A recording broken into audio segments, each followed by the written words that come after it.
అందరూ లైక్ చేయండి, షేర్ చేయండి, సబ్స్క్రైబ్ చేయండి, మా ఛానల్ని సపోర్ట్ చేయండి. ఒక అడవిలో జంతువులన్నీ సంతోషంగా ఉండేవి. కుందేలు, నక్కలు, ఏనుగులు, కోతులు. కాని ఆ అడవిలో ఒక చిన్న దెయ్యం బుజ్జి ఉండేది. ఆశ్చర్యమేమిటంటే ఆ దెయ్యమే చాలా భయపడేది. ఒకరోజు అది చెట్టు వెనుక దాక్కుని అయ్యో, ఎవరైనా వస్తున్నారా అని భయపడుతోంది. అప్పుడే కుందేలు వచ్చింది. దెయ్యం భూ అని అరిచింది. కాని కుందేలు భయపడకుండా హాయ్, నువ్వెవరు అని అడిగింది.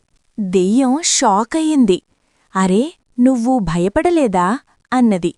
లేదు అని కుందేలు నవ్వింది. అంతలో ఏనుగు వచ్చింది. దయ్యం మళ్ళీ భూ అని అరిచింది. ఏనుగు నవ్వుతూ నువ్వే భయపడుతున్నట్టుంది అంది. ఇలా అన్ని జంతువులు వచ్చి దెయ్యంతో మాట్లాడటం మొదలుపెట్టాయి. కొన్ని నిమిషాల్లో దెయ్యం కూడా నవ్వడం మొదలుపెట్టింది. నాకు కూడా ఫ్రెండ్స్ కావాలి అని చెప్పింది. అందరూ కలిసి ఆడుకున్నారు. అడవి మొత్తం నవ్వులతో నిండిపోయింది.